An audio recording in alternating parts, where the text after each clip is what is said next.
All right, we are live here on another DB Impact Live, and I am super excited for everybody to meet Annie. So, Annie and I got connected through my partner Tracy, and yeah, I am super excited. Annie is a speaker, a consultant, an author. She does a whole bunch of stuff, and so I'm very excited to talk with Annie today and just have her drop some absolute amazing wisdom on all of you. So, Annie, starting off, can you just introduce yourself and tell us just a little bit more about your journey and all the stuff that you're currently doing? Absolutely. Thanks for having me, Drew. Super excited to be here. So I am Annie Meehan, a CSP. CSP means Certified Speaking Professional. So I've been speaking for over 15 years full time, but over 20 years just shedding inspiration and encouragement all over the world. I'm an author of 11 books. My 12th book will come out March 1st. I'm super excited, just finishing that up right now. And yes, I'm a consultant. I work with organizations and individuals as a coach on confidence, communication, how to become a professional speaker, how to work better and play better with others. So I get to do a lot of fun things. And I'm the founder of one of my passion projects called P3 Pineapple Packages, Care for the Caregivers, bringing hope, health, and happiness to our nurses, social workers, and first responders. So Love it. I love it. Yeah. I the first time that I connected with Annie was kind of like happenstance. And then I was working on talking and things like that. And I spent like 5 minutes with Annie and she was like telling my story better than I could tell my story. And so I was like, oh man, this is amazing. But I'd love to know like how'd you get into speaking? Like what was kind of that journey into it and what made you really just kind of really want to stay in that space? yeah, I think there's been a lot of like little footprints along the way. And I know that's true for a lot of our listeners is like everybody has a story, right? We all have a story. So what do we do with that story? And lately, the vision I've been getting is like you reach back and pull people forward, like take every struggle, every success, and mentor someone else in that line. As a little girl, I always wanted to be a third grade teacher. I loved Mrs. Rico. She was the first person that taught me that I could be smart, even though I couldn't read in third grade. And so she made me want to be a teacher. So I thought, I'm going to teach. And then my faith is very important to me, probably the most important part of me. And so I started volunteering at churches. And then one night, I think somebody didn't show up or they needed to fill time and they were like, Annie, will you share with the middle schoolers? And I was like, oh, great. Middle schoolers. They don't want to listen to me. But I shared with them and they actually laughed at some of my corny jokes. And they were like, wow, you're a really good speaker and you really have a powerful message about hope in the midst of hard things. And then I got invited to speak to the junior high kids and then the senior high kids and then the women's ministry and then a women's retreat. And through that process, I kind of climbed the up in the corporate ladder in the financial world, mostly male dominated on the institutional side of trading. And I worked there for 9 years and I retired at 30 when a bank bought us and stayed home with my three kids. Shortly after that, I bought a gym and I was still speaking in the faith community a little bit, but I bought a gym in a small town and people start saying, you're so positive. Like, will you come speak to us about health and wellness? And I'm like, I don't really care about the number on the scale. I care about your head and your heart. I care about your emotional and physical health and your financial health. And so that turned into me speaking here and there for free, Rotaries, chambers, a gift card for coffee at a little insurance agency. But then I built my second gym. So I bought my first gym. I built the second gym a year later, and a woman came to interview me for a commercial. And this is many years ago. And she says to me, Annie, I get that you love Snap Fitness. That was our franchise gym that we owned, a second one. And then I worked with Advocare Supplements, a direct sales company. And she said, I get that you love Advocare and Snap, but who are you really? Like, you're kind of an inspiring woman. And I said, oh, I'm the female version of Tony Robbins. And she's like, do you get paid to speak? And I was like, no, but someday. And so I really just had this vision. And she said, you have a powerful message. So she invited me to the National Speakers Association of Minnesota or connected me with somebody there. I'm a big connector. I believe in connections, Drew. I think you and I like, you just connect, you just stay open and you meet people and they connect you, right? And so she introduced me to Mark at the National Speakers Association. I went to my first meeting. I joined and I said, you couldn't join. You had to qualify to be a member. You had to speak so often and get paid so much. And then a chiropractor friend said, I think you're super inspiring. Would you teach my staff how to set goals? You set them differently. And I wish I would have kept that check. It was for $250. And I wish I would have just framed it, but maybe I needed the money at the time. And now I'm super blessed to get book speaking for 5 figures and beyond, and to do incredible work all over the world. So I speak 50 plus times a year for all different corporations. So on Saturday, I'll speak to a bunch of women leaders in the mortgage industry. And then next week, I'll speak to yacht associations across the whole state of Florida. And then right after that, I'm going to speak to some pediatric dentists. So my audience is broad and my message is broad. But if I had to make it small, I would say I really speak to the head and heart.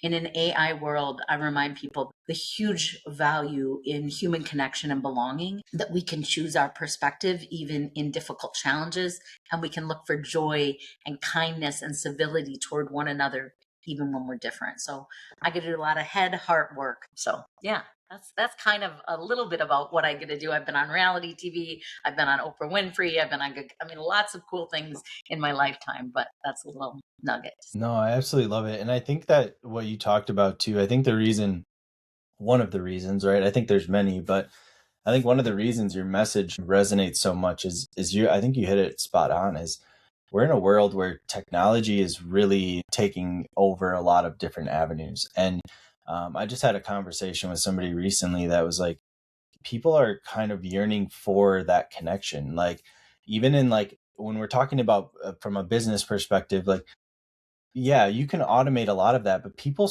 are getting kind of fed up with like, okay, everything's automated. Like, who am I actually talking to? Like, who am I buying stuff from? What services am I actually getting? And so I think the businesses that are going to succeed are the ones that are using technology to create efficiency, but not the ones that are eliminating the human connection, right? And I would say, I think that's probably one of the things that's really resonating with a lot of people, is like, how do we stay efficient and stay competitive without losing the human aspect of what we're doing, you know? I think that AI is a great tool. I love it. And somebody with dyslexia and ADHD, I need tools because I speak in one run on sentence that's misspelled. So I love it as a tool in my toolbox, but I don't love it as a front runner. And something happened, Drew, actually a couple of things recently. One, I was talking to a friend and she said they did a survey and they said 70% of people say you have to lie and cheat to get ahead, which was just gut wrenching to me and her. And then I was at a conference and Mr. Wonderful from the Shark Tank, who used to scare me, but now I'm okay with him. Now we're friends, I feel like. But he did an AI presentation. He presented something himself, and then he presented a robotic AI of him saying the exact same word for word. And it was interesting. There's about 2,000 people at the conference. And they said, raise your hand if you think the left one was him, the authentic. And 90% of the audience, only 10 of us raised our hands on the authentic. And the way that I knew which one was actually him was he laughed and it sounded different. It sounded more authentic in the actual him. So only 10 of us knew. And then he said, do you feel like you need to tell your clients if you're using AI, or is it okay to let them be confused? Again, 90 or more percentage of the audience said it doesn't matter. And for me, I am known as authentically Annie. I'm known as do it Annie. I know we need human connection. I know that we can get by without it, not very well. I know that we need hugs. I know that we need face to face. I know that I can't wait to meet you in person someday, Drew. Like, it's great to meet on Right. Zoom. I love technology, right? But like in real life, we need to be connected with real people, right? Like, we need that human connection. And it's why I don't have a fear of losing business, is I know there are going to be plenty of people that say we can be efficient without it. And we can, without that human connection. I don't want to just be efficient. I think my relationships with the people that I love closest to me, but also my clients, is so valuable. And people feel invisible and disconnected. It's my whole philosophy behind the pineapple principle is see people, see and value yourself, and be kind to yourself so that you can see and value and be sweet to one another. And I think, Drew, those connections, those relationships. I mean, I love the love language book, but I'm all about quality time. Like, I will be with you on Zoom, but I can't wait to like sit in a room with people and like have a cup of coffee and not watch the clock and not have the thing go meeting over. Like, I think we need human connection. I think companies that are doing it well and doing it right and retaining people, even if you can do it robotically, are going to exceed in the long haul. There might be a blip here where we're like, oh my gosh, I don't need people. We don't need connection. We don't need conversation. Maybe you do. Maybe those that have a heart are going to succeed in the long run. I personally believe, and this, like I said, this is my own personal belief, but I think everything a lot of times happens in cycles, right? And so what I see right now is everybody making a big rush to like create the technology, create the efficiencies, like streamline everything and all of that. And in business, that's important, right? Like you have to do those things to stay competitive. But I also believe that it's going to come around a little bit. It's the same thing as like what I've seen in even just like sales in general. When I started doing sales in the 2000, like early 2000s, like it was, you picked up the phone, you called people, right? Or you met them in person or whatever. Then email became a big thing. Then texting became a big thing. Then it was automating systems, and then it was Zoom. And so like a lot of times I think what's happening is like we do live in cycles, and eventually that human connection piece, I think you're completely correct, right? Like people want to know, who am I working with? What am I doing now? If you're just selling a product, that's a very different thing, right? Like you're checking out, you're getting something shipped to you, totally different scenario. But if you're in a service-based industry, like people are going to want things done efficiently, but they're still going to want to know like there's a human there, in my opinion. Now, maybe 50 years from now that changes, but I don't think we're quite there yet. You know what I We'll mean? always need humans, even 50 years. And like I've talked to a lot of meeting planners lately, and they're like, I get these proposals from people and they sound amazing. And then I hire them and they're terrible. I have had 3 meeting planners in the last 6 weeks tell me they hired people. And I'm like, because chat wrote their thing. You got to do Zoom and you got to do it multiple times and you got to check, do they actually know what they're talking about? It's a big believer in CSP, certified speaking professional. We have at least 5 years. We've been doing this, getting paid. But I was telling you, Drew, before, I want to go back to what I was going to say to you earlier before we jumped on here is, first of all, congratulations for getting out there and speaking. Super happy for you. I think that's amazing. But my friend Ross years ago told me there are only 2 speeches in the world. 2 speeches? There's a million topics. How can there be 2 speeches? But the reason there's only 2 speeches is it's the one you give and the one you think you're going to give. And don't beat yourself up about the one you didn't give because nobody else knows about it but you. And I just like that always helps me. Like, I'll forget to say something or I'll think of something after or I'll wish I would have done this or that. And it's like, no, just I gave what I was supposed to give that day. And I also think like whether I have a group of 6 people or 6,000 people, sometimes you're just showing up for one. There's somebody that needs your encouragement. There's somebody that needs your story. And you and I met about your story and how it connects to people. Even if people have a different story than yours, when you tell it in a way that they hear themselves in that story, even if their story is different, I think it's fascinating how you can have 1,000 people in a room and they all hear a different presentation. But it's true, Right. like because they go through their lens and where they're at that day in their life. I think that was Congratulations. one of the biggest things, like I said, when you and I first talked about what I was going to talk about, right? Yeah. And the perspective that you gave me, which is exactly that, which is, listen, being vulnerable and telling the story. Like you can go talk about business or you can go talk about a specific topic, but ultimately people connect with stories, and people connect with, I went through something similar, right? Like, oh, okay, I went through a divorce, or I had bad business partnerships, or I had this.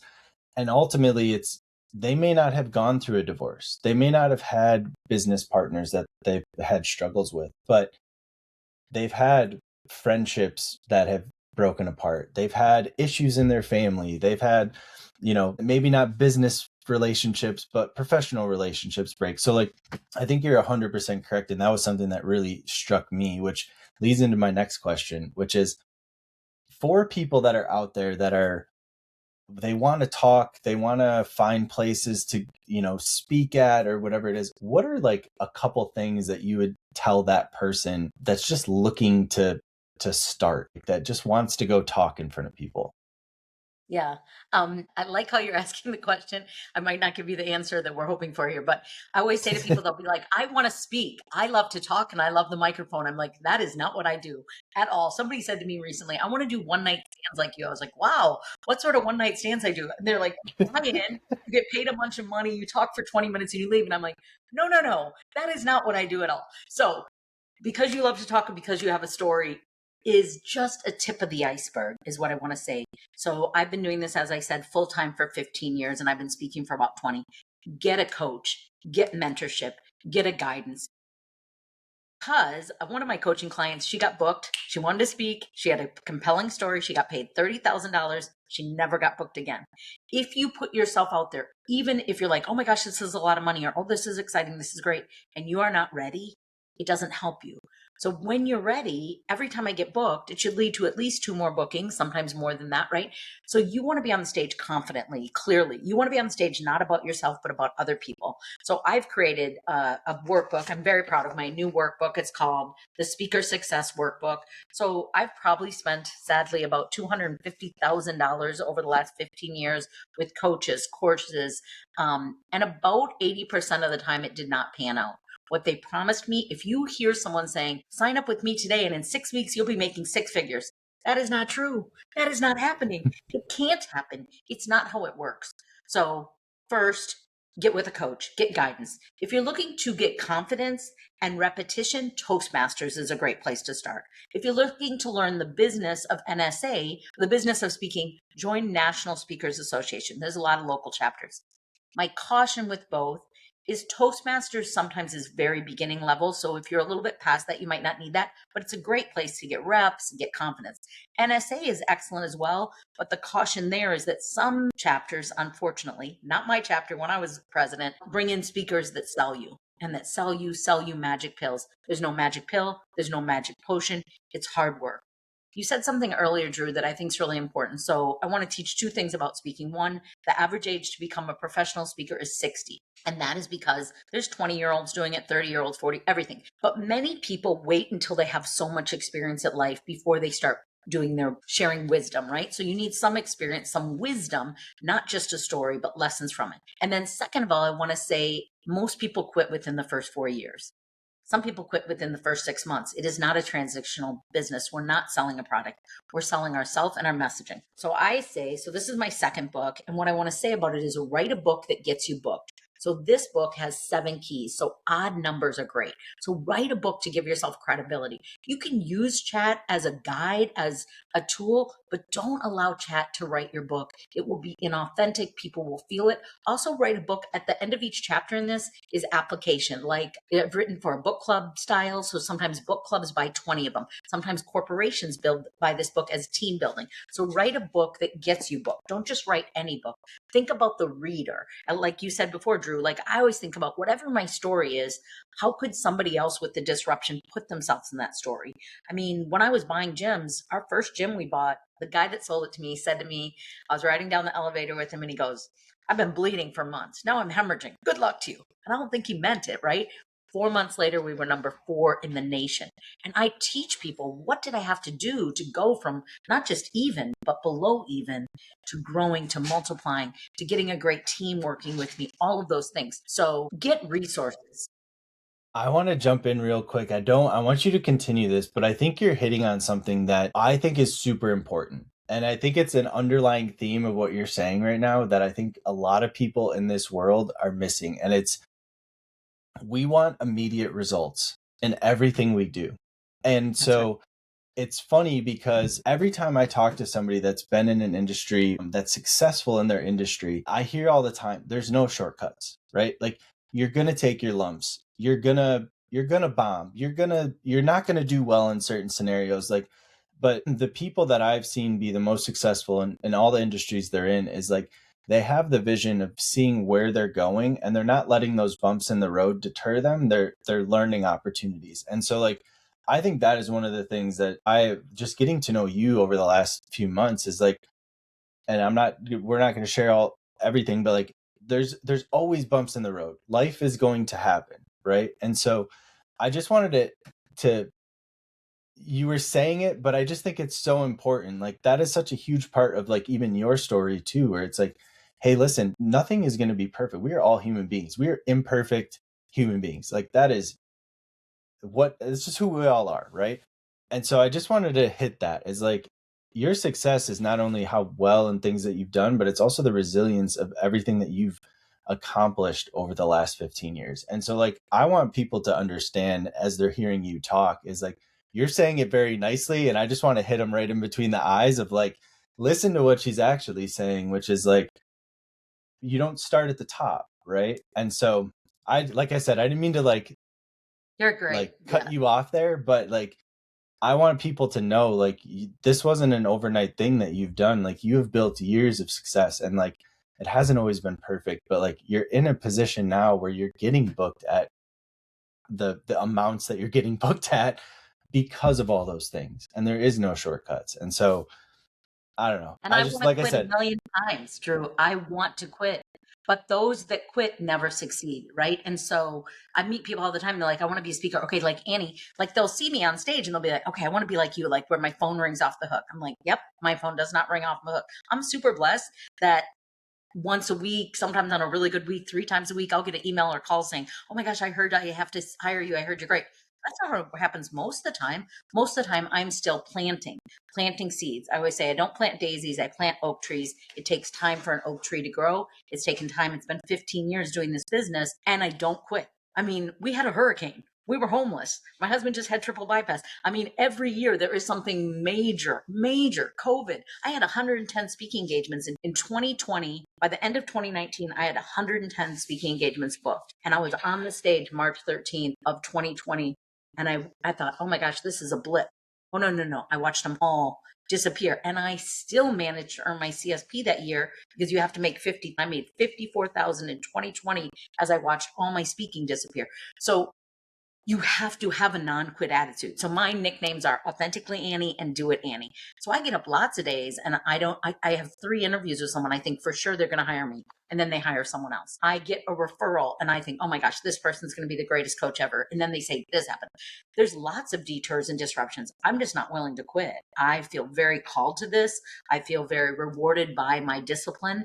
Working for yourself, it's easy to, like, people be like, let's just go to lunch, Drew. Don't you work for yourself? And I'm like, I can't. My boss is crazy. And then like, aren't you the boss? I'm like, yes, that's the thing. So, like I can't, you have to be committed and disciplined because it is hard and you have to keep doing the work and you get up. It's like, I think Tracy actually said, when I first met Tracy, she said, my feelings do not get a vote. And I was like, dang it, my feelings run my life. She said, oh no, because we were talking about the gym, and I was like, oh, I don't feel like it. She goes, it doesn't matter. You get up and go to the gym. It doesn't matter. Your feelings don't get a vote. Your discipline does. Well, I am probably more committed to that in my work than I am in the gym, but I'm super disciplined. Every Sunday night, I do a calendar for my week. And I know if I'm traveling, when am I still going to get this work done? When am I going to follow up? Where am I going to send a thank you? Who do I need to appreciate? Who do I need to reach out to? So I have a very disciplined practice to do it. So I do think having a coach and having a guide. I also think this, Drew, about having a coach. Get the coach that's done the thing that you want to do. Because I met someone last week and she goes, I coach people on marriage. And I said, oh, that's awesome. How long have you been married? Oh, I'm not married. I'm divorced. And I was like, it's okay. I'm not trying to judge you. But if you want to earn 6 figures speaking, you better hire a coach that's earned 6 figures speaking. You know what I mean? Like, there's no yeah, magic pill. I always say, you might have liked me. And then when I coach with you, I'm not going to be your buddy. That's not why you hired me. You hired me to teach you how to successful speaking business, right? So we have to be in the discipline, be in the practice, because there isn't magic pills. When we own the gyms, people are like, I want to lose weight, but I want to eat Twinkies. I'm like, me too. It just doesn't work, right? It does, that'd be like, great, right? that'd be great, but it's not really, I don't know if but it's not the thing. So yes, I agree with Drew 100%. Do it. Don't quit. Don't quit on yourself. And don't quit your full-time job. Like, don't go, I'm going to be a speaker. I quit my job. I tell people minimum 40 grand. And it depends on lifestyle, but minimum 40 grand to start a business. Just like any business, owning Snap Fitness, people would say, is it like 15,000 to start? And I'm like, no, the sign is 15,000. It's about 200 and some thousand to build it out, to buy the equipment. So I think sometimes people are naive. Like, I'm going to be a speaker because I like to talk or because I have a story, and the door is going to open. And don't put yourself out there till you're ready.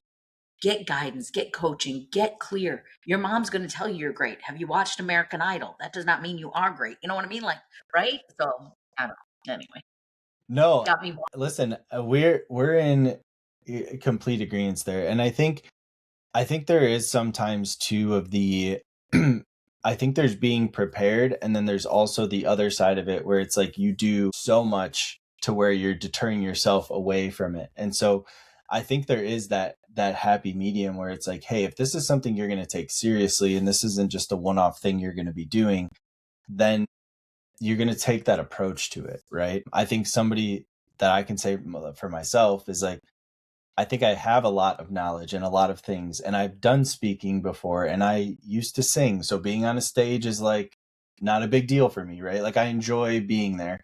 And so I'm on the opposite side where I'm like, I need to just do it, right? Like I'm at the point where it's like, okay, you need to, yeah. And I love that because, and I wasn't saying, the one thing I will tell you is if anybody is listening to this and they are, or whoever's listening to this, not anybody, whoever's listening to this, bad choice of words there, whoever's listening to this, I would highly recommend speaking with Annie.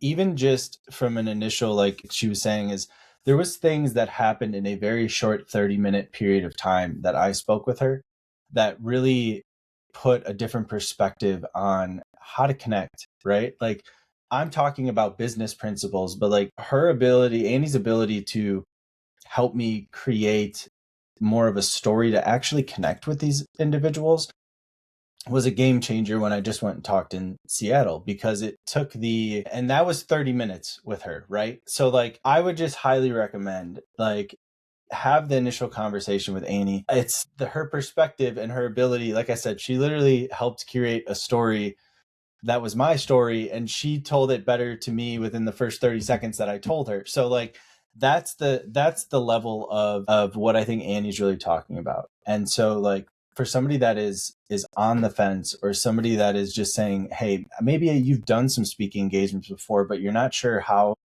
to like keep that going, or why didn't I connect with the audience how I should have? That is the perspective of Annie as a coach, right? And like she said, she's got a bunch of books you could buy and all that sort of stuff. But I think the connection with Annie, I would highly recommend. And like we'll tag her and her website and all of that under this. But yeah, anybody that's just thinking about it, I think doing the initial conversation or having the initial conversation with Annie, like the perspective and the wisdom that she was able to give me in a very short period of time was invaluable. So we are getting towards the end here a little bit, Annie, but I'd love for you to like, I know I kind of already told people how we're going to connect them, but how can people get in contact with you? Who are the right people that you really want to connect with? And then we'll wrap this up here. We could do that. We'll do another one. We'll just do it consistently. Good. Awesome. Well, thank you, Annie. I appreciate your time.